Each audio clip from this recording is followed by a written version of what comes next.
Hello, how are you? My name is Joy and I am your host today. We have Johnny here with us and we will be talking about citizenships, green cards, marriage fraud.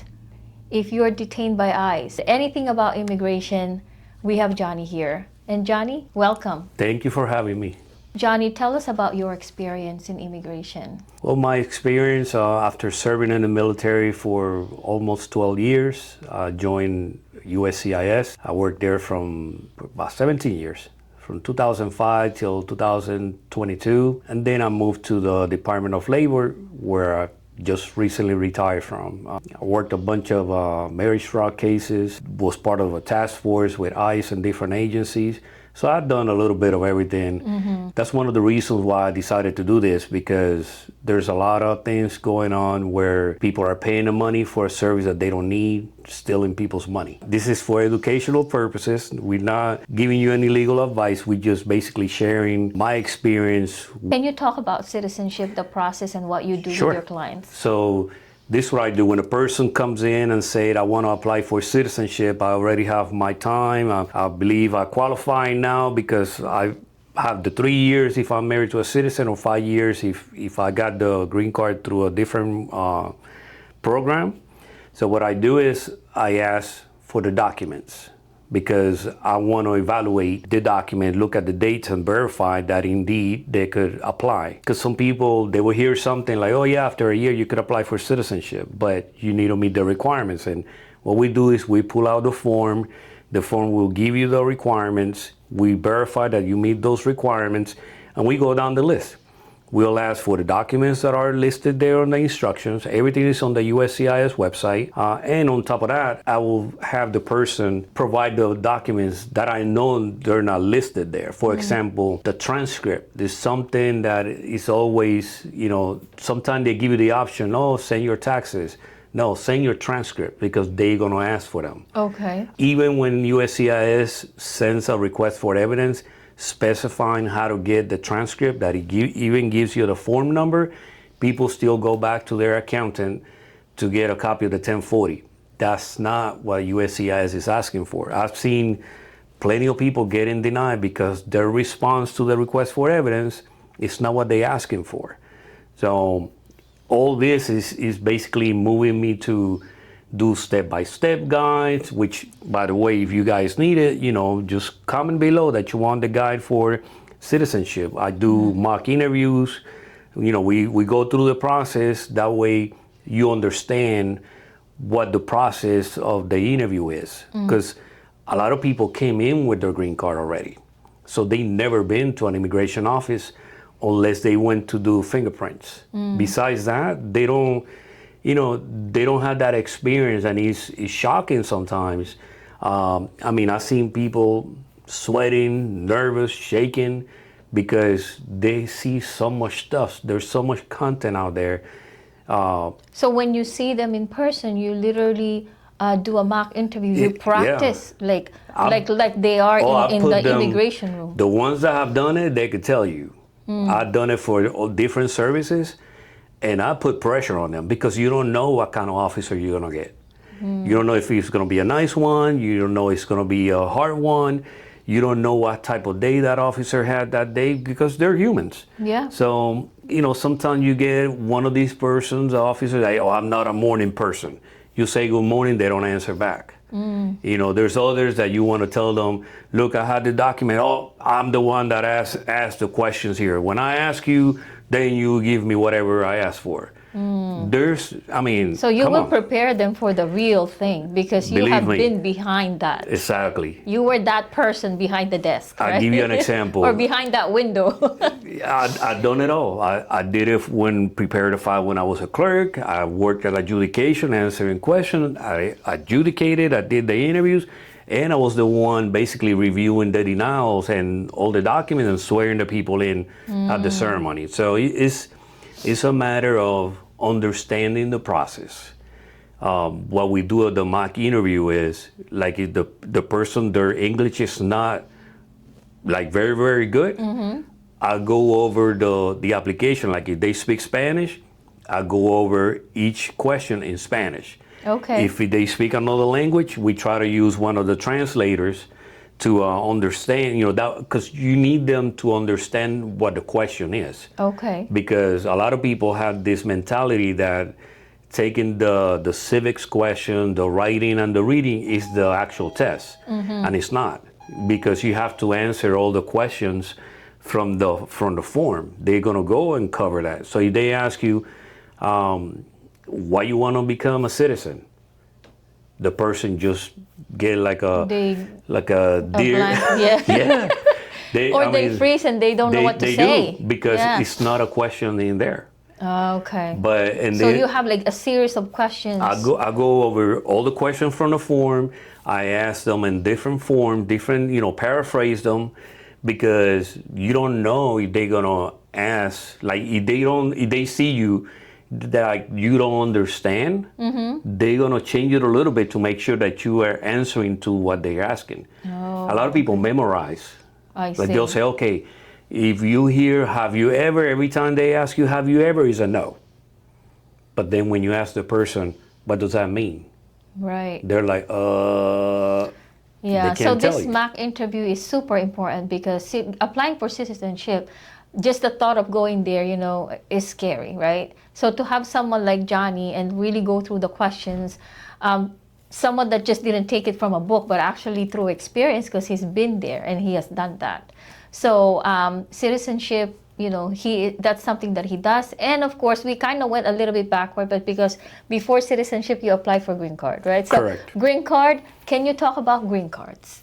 Green card, there's a bunch of ways to get it. Mainly family-based or employment-based. Either family member that is a citizen or a permanent resident is petitioning, depending on the age, depending if they're married, they're single, if it's the spouse. There's different ways to get to the green card. There's Cuban Adjustment Act. There's humanitarian programs like the VAWA, like the visa, the U visa, the T visa. So there's a bunch of options that the person has depending on their situation. Once they apply, then they go through the process to show the government that they're eligible for the benefit. If it's based on a family, you got to prove that the relationship is actually real. If it's based on employment, then you have to show that you follow the process, that you are certified, that if you're going to work based on a labor certification, that the job still exists, because it's a long process. So there's a bunch of ways to do it. So I will say, if you have questions, if you are in the process, just send us a comment. Just put, look, I got married, or my mom is petitioning for me, I'm doing it based on employment. Explain on your comment what's your situation, and then we can pull that information from all the instructions and the policy manual and share the information with you.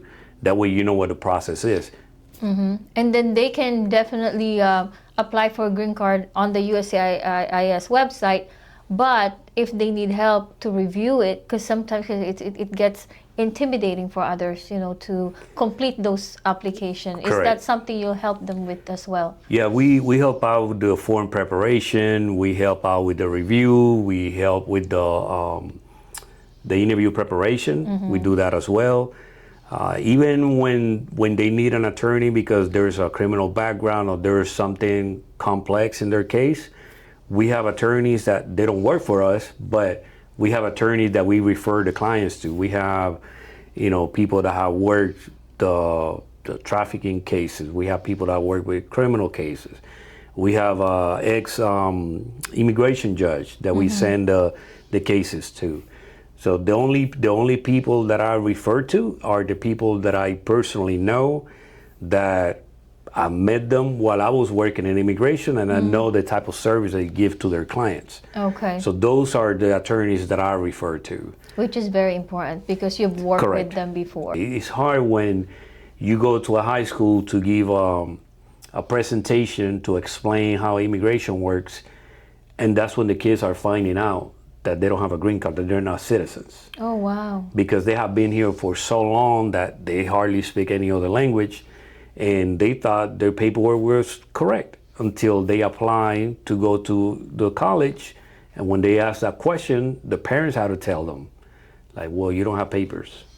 And that's so shocking to them for sure. It's very devastating at times because you don't know what's gonna happen, and that's why I feel like to have someone like you that actually understands them and don't care about, you know, oh, I'm gonna make this much money if I refer you here, refer you there, to the point where you even went somewhere and took somebody there. I mean, that's really commendable of Johnny because he has that heart to help. And that's why we're doing this also, so that you guys can see like who Johnny Cruz really is. So speaking of green cards, since we are in that subject, there's also some fraud associated with that, right? So what are some fraud or some red flags to look for? Well, to start, like when you see, looking at the fraud from people taking advantage of the immigrant, when you see someone on Facebook that is advertising a law firm, but there's no physical address, or there's a physical address, but when you check, it's not the same name. Because it happened, I got people from up north that they hired supposedly someone from Florida. When I looked up at the address, it was a law firm, but it was a business law firm, like to deal with corporate stuff. Nothing to do with immigration. And these people are nowhere to be found. And the receipt numbers that they gave them, they're fake.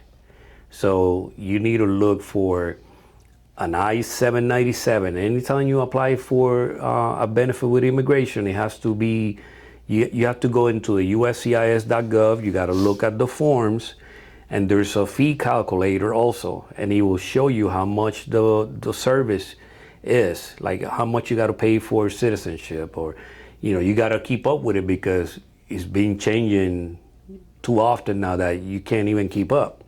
But you have to look that where you send in the information is to a government office. There's some applications that you can file online through that website.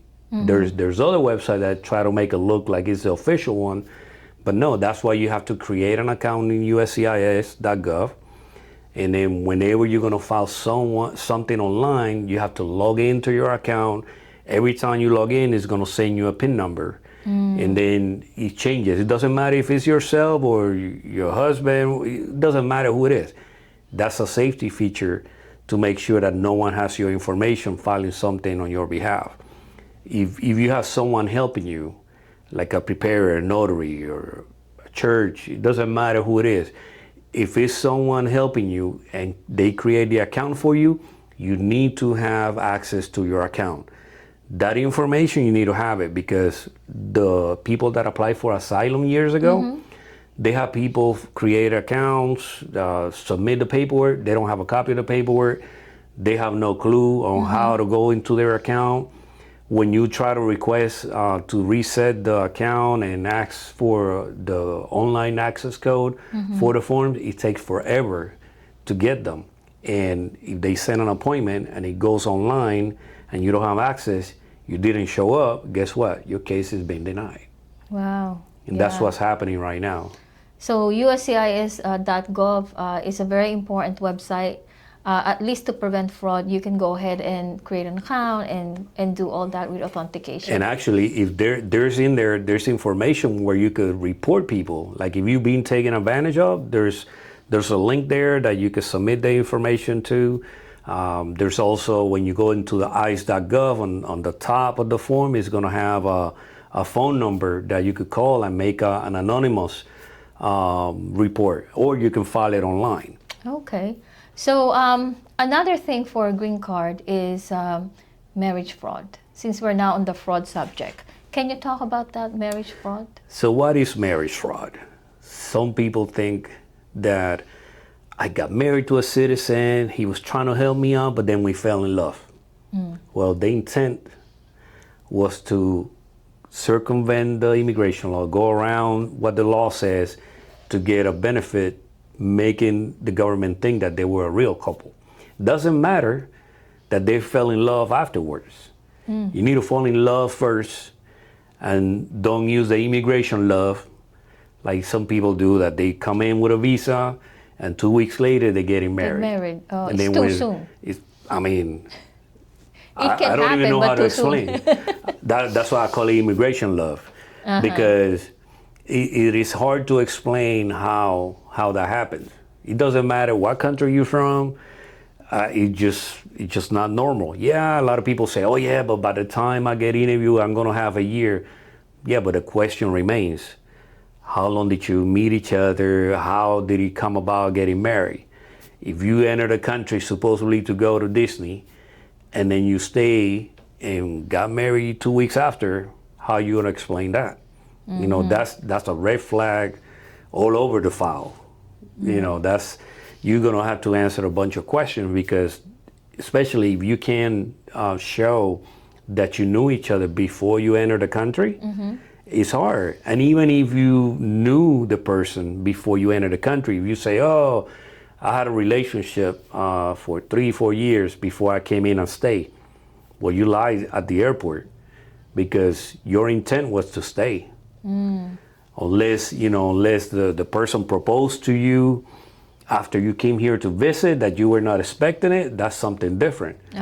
But you're still gonna have to answer those questions. So it's marriage trust being around. I mean, I remember seeing people come in the country, when you review the path, the history, the travel history, you see the whole family entering together, they get divorced, and they marry a U.S. citizen the same dates or a couple days apart. Heck, sometimes the same notary divorced them and married them.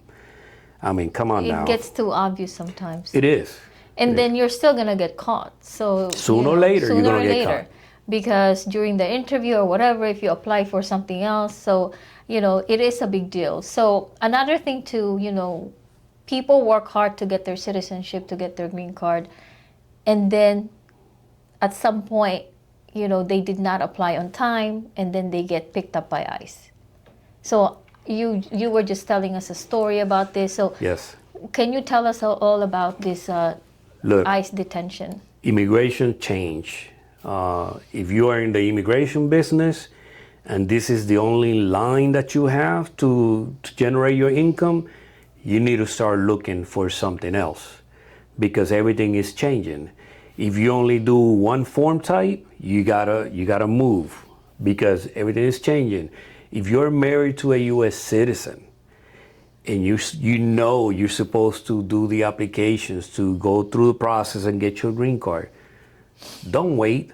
Like, I got a person right now detained, has been married for a year and a half to a U.S. citizen, never filed a petition, haven't filed anything.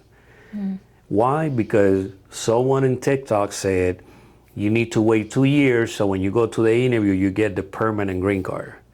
Well, guess what?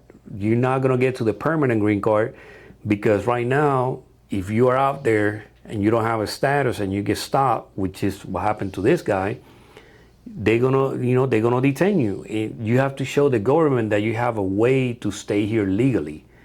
Just because you're married to a U.S. citizen doesn't mean that you're gonna stay automatically. You have to show that the petition is in process, that your green card application is in process. But if you didn't file anything, that's not gonna stop them because you overstay your visa or you came through the border without papers. What they care about is, are you here in status? Are you here legally? And if you're not, even put it this way, what happened to people that I personally know, they have been waiting here for over 10 years. They file an application for asylum. It's not the person's fault that the government has taken so long to schedule an interview. But guess what? They got arrested.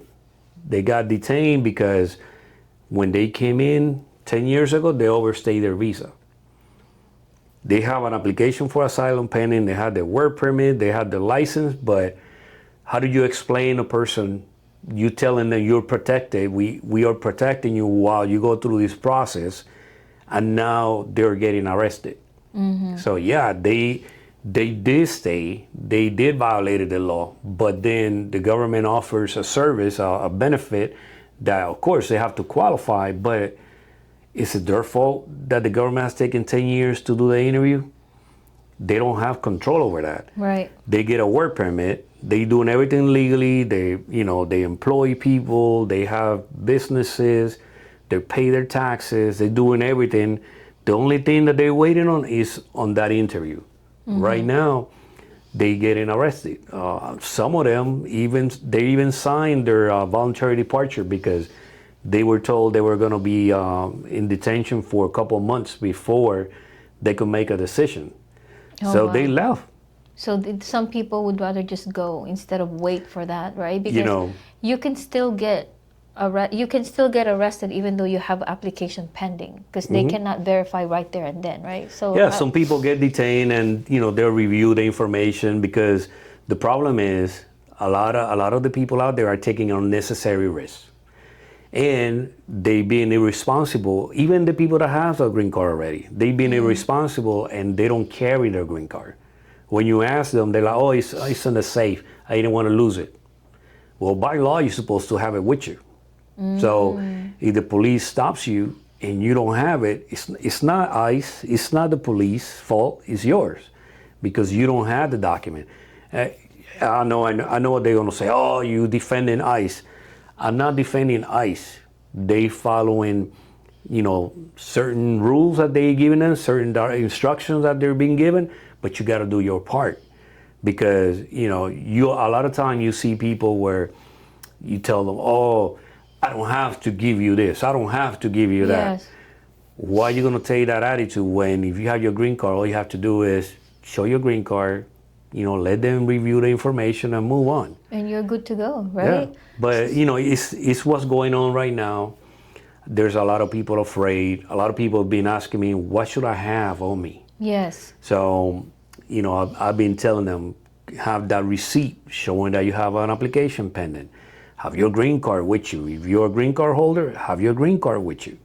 Make copies of the documents and have them in your glow box, have them there. You don't have to carry them with you at all times. Scan them, put them on your phone, Like some kind of documentation. And if you get detained, what is the procedure that you would want to tell somebody if they get picked up by ICE? Before I forget, there's an application out there called My Signal, where you could go upload your documents, and let's say ICE stops you, you basically go on your phone, you tap that app, and that app will notify the people that you add to it. And it's a free application. It will notify your loved ones what's going on. My Signal? That's My Signal. MYSI. Yeah, I'll find the link and we'll share it to the people. That way they have it. Or you can type My Signal and we'll send it to you also. Yeah, that too.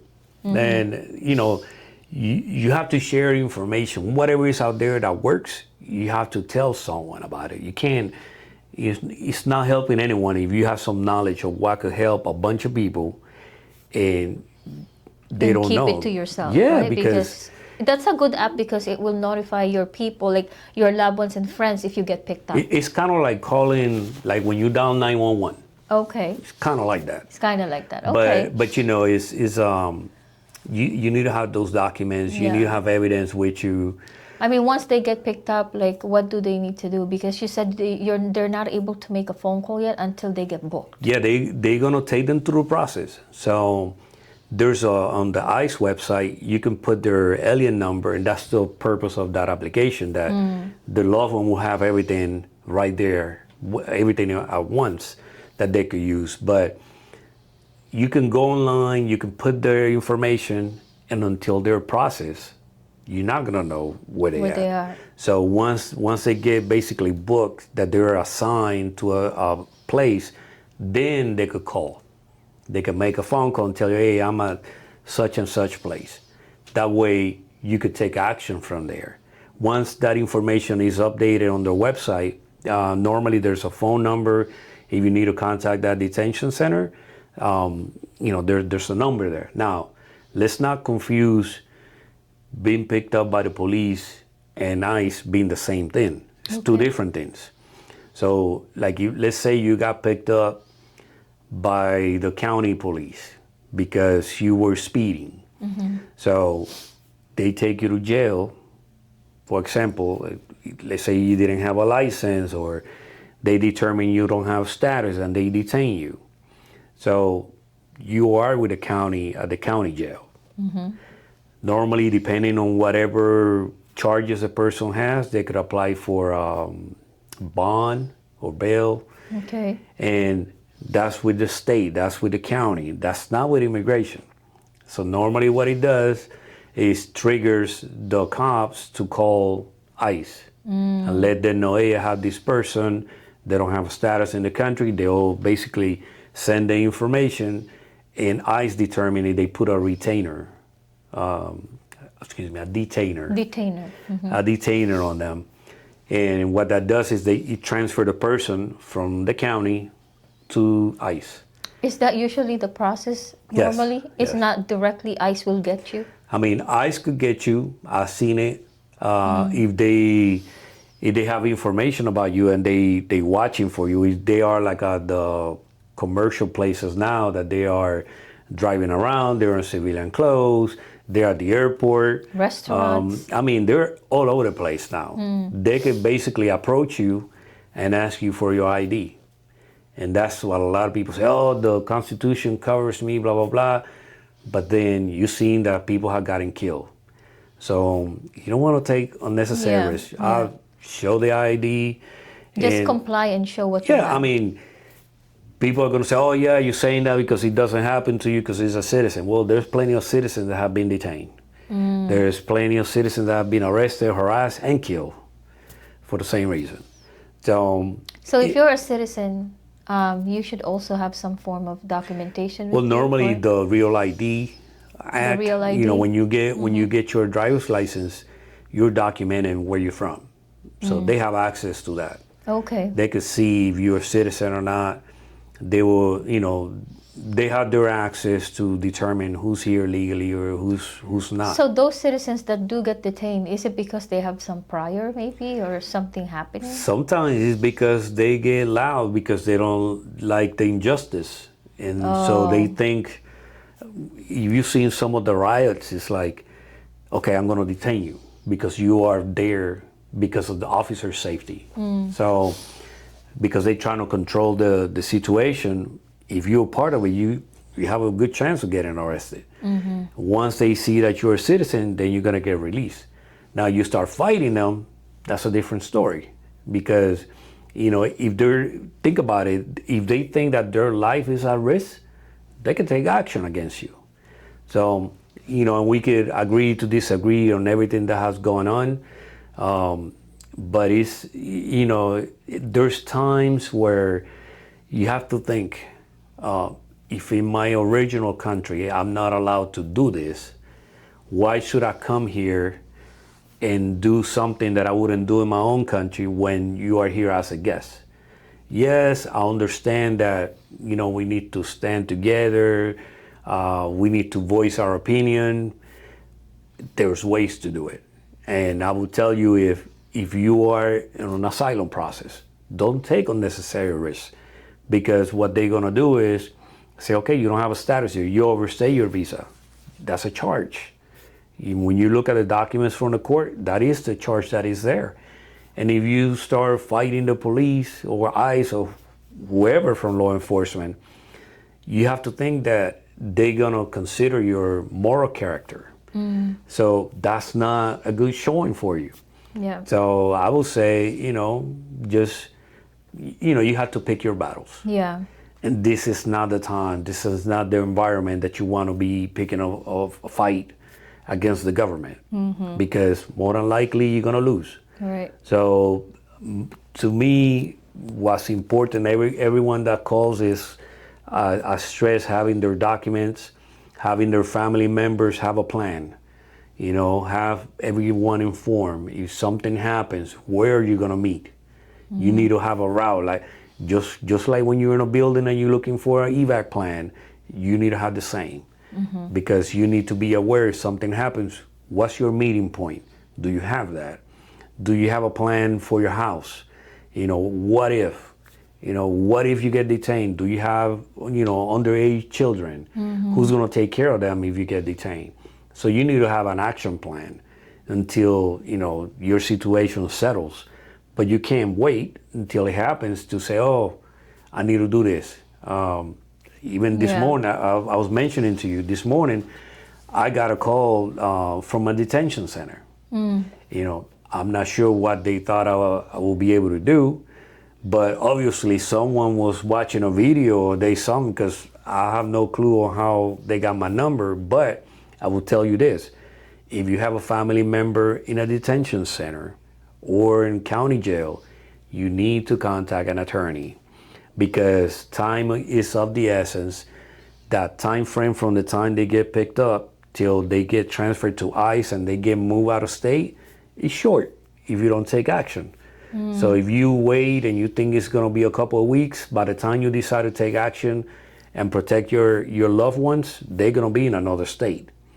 So you need to take action today, not tomorrow, not a week from now. You need to sit down with your family today and have a plan of action. Yeah, I agree. So it's so important to have that preparation. Yes. Johnny, as we mentioned, have been in the business for so long in immigration, and he has denied plenty and approved plenty. So you have a lot of stories. Can you share a story, like a good story or something about maybe that struggled to get their green card, but now after so many years they've seen their family? Or is this like a common story that you normally see?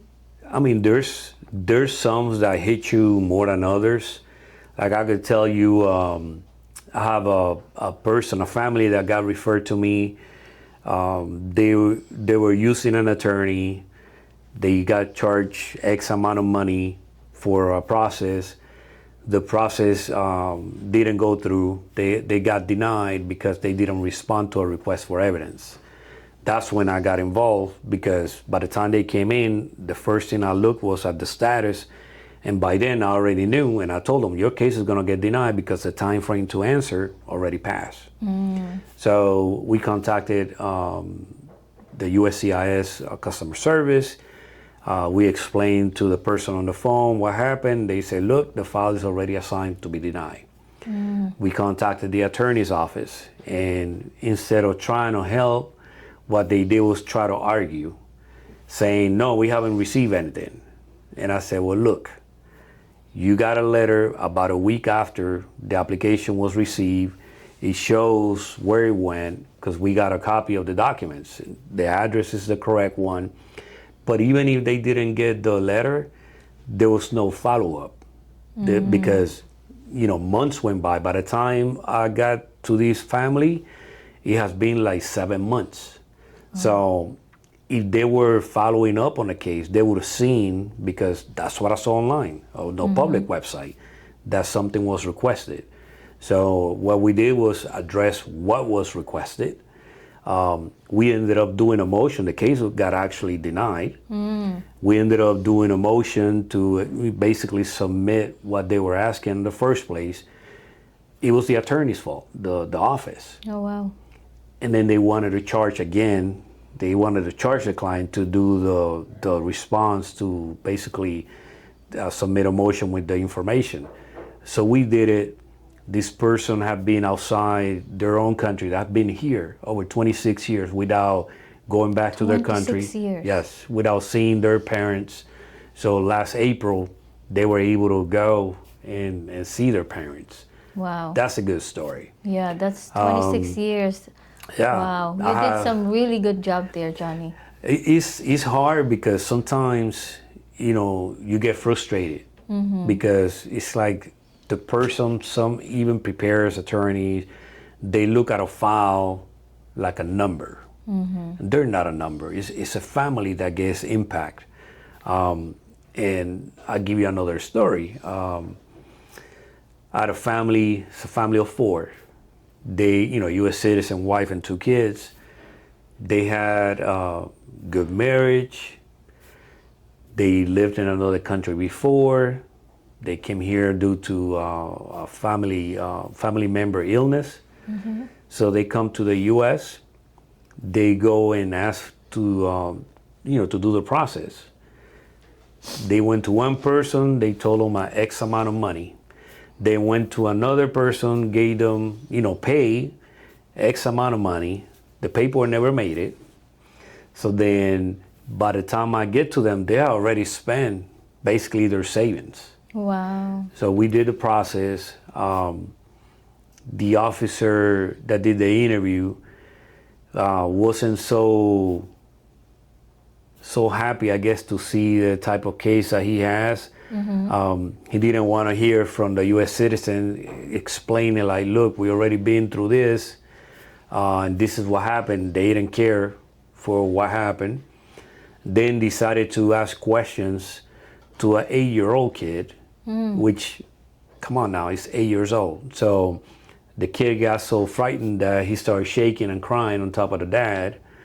But at the end of the day, we were able to, submit. They asked for one additional document, and for one of the cases that there was a translation that was missing one footnote. Yeah. So we submitted that, and now they're residents. They're able to travel freely now. They went to they play sports, so they were able to do that. That's good. So there's There's I would some- imagine there's a lot of stories. Oh, and, yeah. And that's the real deal. Like Johnny deals with a whole lot of different situations, a lot of scenarios, stories. And as we said, he's a real person. He's right here and he's ready to listen to you, and he doesn't treat you like you're a transaction. So how, we're all on social media. We're always posting, and you guys, please do put your comments or whatever questions you have. And Johnny, what is the best way to get in touch with you? They can book a call, as always. Social media has the link. Book a call. That's the easiest way. And that is the best way to go, because each and every one of you have different situations, and it may take more than just answering a question from a comment to actually dig deeper to it. But don't let it discourage you from putting your comment, because we will definitely get back to you. And so we want to thank you for tuning in. And Johnny, thank you again for doing this podcast with us. Thanks for having me again. Yes, and it's a privilege, and we will continue to provide value to the community, and we will be recording more content. So please go ahead and put your comment. What do you want to hear? And we will make content about it. Thank you, and we'll see you on the next one.